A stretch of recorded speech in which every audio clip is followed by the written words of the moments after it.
மணி வான்மழை மேகங்கள் நீர் தெளிக்க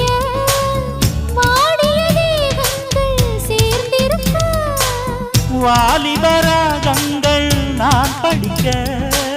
நூலிடை தாழாமல் நீ துடிக்க சின்ன பூவை தேன் நிலாவை தொட்டு விளையாட ஆனந்தம் கூடாதோ பாண்டியனின் ராஜ்யத்தில் புயலால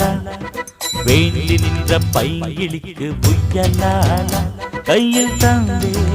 கல்யாண மாலை மையல் கொண்டே நான் இந்த வேளை